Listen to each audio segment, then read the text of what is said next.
I want to press on it though a little bit, like quite Sure. literally though, right? Like, and see where it goes. I don't know where it goes, what the implication is, but let's take the individual level, right? So call a friend, whatever it is, that one act of, hey, I should do that because it's going to connect, it's going to help somebody. Isn't the logic though there that I know I could call a second friend or I could do something else. And if I don't do that, I should feel bad about myself because I know the positive it brings. I know I'm capable of doing it. And that's where like quite literally it starts to feel like, well, where do I draw the line then? Right? Like, sure, it seems logically like I should call that one friend because that's a good thing and I could do it and I should just make that effort and do it, right? But where then does it stop? Where do I say, because that's where the guilt would come in for somebody like me, where I'd say, like, well, I called my friend, maybe I even called three friends, but I have a cousin too, and I haven't checked in on him in a while.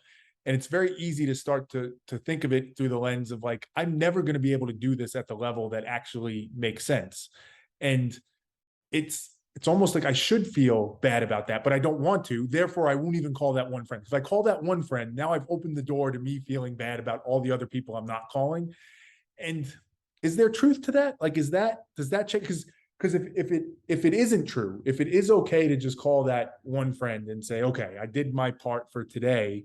What's the motivation or the inspiration to do more? You know what I mean? That's where I start to get caught up in the whole, I don't know, whatever you want to call it, the Well, math. I think, well, if we're always looking, and I mean, the first thought that I felt, my shoulders went like this when you said that. Like Yeah, I yeah, collapsed because that pressure, that's a tall, I'd be looking at like if I'm telling myself, hey man, you better, if you don't gonna do it all, then that, like the job will never be done. So if I'm always putting that message on myself, it's kind of like feeds into the never enough. That belief system is very important. This is kind of what we start to ferret out, whether you be a high performer or a dad like you or I. Because if I believe until I do 1,000 podcasts, until I, do, then look at the weight. How are you going to feel the next time you hit record? Oh man, I'm only a number 100 of 1,000. Like it weighs us down. Whereas if I say, yeah, I can set a goal, I can set a framework. I want to call 3 people per week. I want to be accountable. I want to do a certain amount. I'm going to commit. So commitments and accountability creates space to step into. But if I'm always just this automatic thought is coming in that is like, it's not enough, it's never enough. You're right. We're taking the motivation away from ourselves. We're kind of, shooting yourself in the proverbial foot. So whatever we do, you talked about to begin with, we're checking the app. We're doing the same thing. We're being selfish. We want to feel good. I want us to be selfish about your happiness, your sense of pride, ownership. Why shouldn't you be the most confident, proud father, leader of your family and community? Why shouldn't you get to feel that? And nobody needs, who's taking accounting of our soul, right? I mean, this is, only us really, right? Like, does it matter if your neighbor is Elon Musk and he has billions to do so? I can't compete, mm, right? In that level. But, you know, maybe my place is to go be a T-ball coach and care about every kid in that team. Or maybe it's to be the guy who cares about the parents who show up and they don't look too well themselves. Maybe, I don't know, but I'm constantly in that search for what can I do and where do I feel inspired, right? Sometimes it comes to you where you're like, oh, I could do more of that. For a few years, somebody came to me, they handed me a special needs basketball game. Great.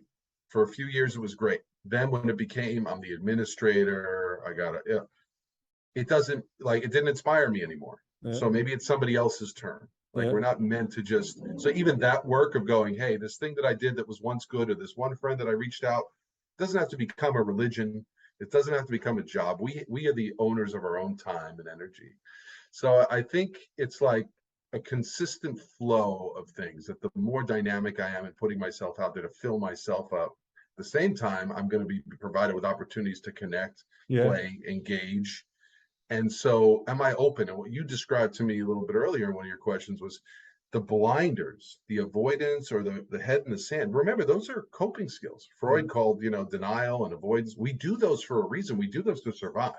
If you and I sat here and really just listed on the screen all the things that are happening terrible in the world, we would just go back on the pillow. So avoidance helps us survive, but it doesn't help us make a difference. That's a powerful point. I think that's a really powerful point. That's I think of it this way. I don't know if it's the right way or if you agree or if anybody does, but to me, I always want to acknowledge and really digest and accept a point like that, that like what you just said, right? If we sat here and listed everything going on in the world or everything we could be doing that would help people, it would literally destroy us.